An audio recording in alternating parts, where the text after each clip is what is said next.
Sleep? No, Are you allergic to any medicines? no, so What happens when you take those? I just break out in a rash when I did it. But I'm 73, and that's been back in when I was a kid. Okay. And drink much alcohol to speak of? No, sir. Smoker? No, sir. Ever? No, Never smoked? never smoked. What kind of work did you do? Railroad. Railroad? Retired from the railroad? Yes, sir. When you were 45 years old? I retired in '98 with a back injury. And what surgeries have you had done? 2 back surgeries and neck surgeries. Anything else? Appendix, tonsils, gallbladder, Oh, and I hernias? had tonsils when I was a kid. Okay. They Hip said- surgery, Huh? hip Yeah, I had a hip replacement. last year. Replacement? Who did your hip surgery? Dr. Short. Chardon? Chardon. Okay. So, did Dr. Stafford tell you what he found when he did your heart cath? He showed me the picture of it, yes, sir. Okay, showed your blockages. Yes, sir. Did he do a stress test on you before you actually had the heart cath done? About 6 months ago. Yeah, I 6 did. months. I did. Did it He'd come already up done it. negative? Yeah. Okay, They told me everything was negative. okay, so this has all come about just in the last 6 months then? Well, it was the same way then as it is now, really. I'm He getting just, your chain. he came back and just told him that it was still the same. He needed, something was wrong. Yeah, those stress tests, we see it all, surgeons see that all the time. They try to do that to avoid complications of heart caths and whatnot, and exposure to dye and all that kind of stuff. But they're only about 85% accurate. That other 15% filter out just like you and show up again, and then they get in so we see that all the time. The heart cath shows that you have blockages in the 3 main territories of your heart. Yes, sir. So you need a bypass into each territory. That's 3 bypasses. Yes, And then you also have a side branch that is probably going to be big enough to put a bypass on it also that has a blockage in it. So you probably would end up getting 4 bypasses, which is pretty standard in our book these days. All the 1 or 2 bypass patients all went away with the advent of stents, so surgeons hardly ever do 1 or 2 bypasses anymore. Once in a blue moon, but not very often. Okay. I guess, I don't. When do you have any idea when you want to do this, if you want to do it? I do, She says today. as soon as possible. Okay. So are you taking any kind of blood thinners, Plavix or anything? No. No, sir. They had told, they gave him 2 medicines that he was supposed to take this morning, which we have not taken yet, that he wanted to. Do you know what they are? Yeah, I brought him. And then told him to get an aspirin until he could see you, and You don't even need that.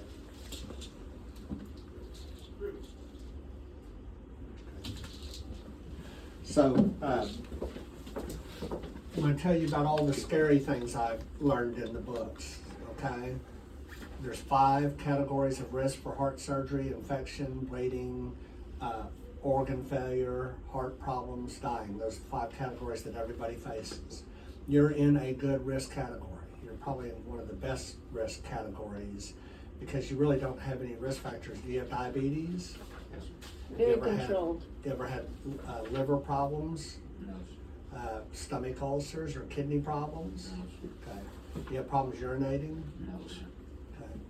Okay. So you're in a good risk category. You may be at a little bit higher risk of infection because of diabetes, and I'll go over that. So the first category is infection. So in that category, there's a 2% risk of breastbone infection, 2% of urine infection, leg wound infections where we take your vein out for piping conduit or plumbing conduit, pneumonia, being on a ventilator afterwards, so 2%, okay? Might be 3% since you have diabetes, but it's still not a big number. It's just that if you get a breastbone infection, they're very dangerous. That's the thing. That's the one kind of infection we as surgeons dread to see because they can be really problematic, okay? But the other kinds of infections are kind of a nuisance to us, and they're easy to manage from our perspective. So we don't worry so much about those things, okay? What are the chances on the breastbone? 3%, Oh, that yes. The risk of bleeding is about a 1 in 10 chance of going to the operating room for bleeding. I assume you're not Jehovah's Witness, right? no, So you'll take blood if we have to give it? yes, sir. If we do surgery close to the time you had a heart cath, you're a little bit more anemic than the general population.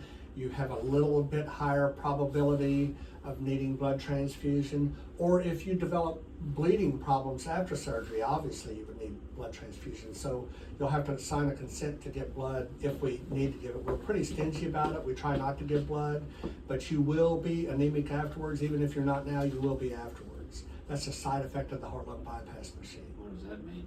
Means that your blood levels will be low and you may be a little more tired early on, and then over time, as you build back up to normal, then you'll get over that part of it. Okay. The risk of organ failure is a side effect of the heart-lung bypass machine. If we could safely do heart surgery without it, we wouldn't use it. And but it's the reason they invented the heart-lung bypass machine is to be able to safely do heart surgery. So one of the side effects is anemia and bleeding, but also organ failure, like having a stroke or seizure or kidney failure, liver, pancreas, intestines, circulation problems, your arms or legs. If you have liver, if you have kidney problems, you may have to be on dialysis. All of these things can be temporary or permanent, and they're all a side effect of the machine. When your blood circulates through that machine, it creates an inflammatory reaction, and that inflammatory reaction lasts for a day or two, and so these are all side effects that can spin out of that reaction from the heart-lung bypass machine. But 97 or 8% of the time, people get over it just fine and move on, and they're fine, which is what I would expect in you also. Okay? There's the risk of heart problems is heart attack or needing a pacemaker put in, irregular heart rhythms. By far the most common thing we see are irregular heart rhythms. They occur very commonly. 1 out of 3 people gets it. If you get it, you have to be on, it delays going home because you have to get put on a blood thinner and a rhythm medicine, and that has to be titrated in, and then you go home on those medicines, usually for 2 or 3 weeks, and then eventually Stafford will stop you, switch you back over to an aspirin day once you get back to a regular rhythm. Okay? And then the risk of dying, as I mentioned, is a 2 or 3% risk as well. Yeah, what is it if I don't do it? Higher than that. So I'm the lesser of 2 evils, supposedly. Well, I don't wanna be, when you get through with me, I don't wanna be something that's gonna be, have to watch or worried with from my folks. Well, after surgery, if all goes as expected, you'll have better circulation than you've had for the past year, so you'll be safer. And you're 70, right? 73. So hopefully, if all goes as expected, then hopefully you'll live to be 100 or maybe 120, just depends on how the Lord sees things. Yeah, maybe he will. It's a long time to be on me. Oh, Lord. Hey, you see what I got to deal with. I have 3 daughters. I have 2. And my sister is just like one.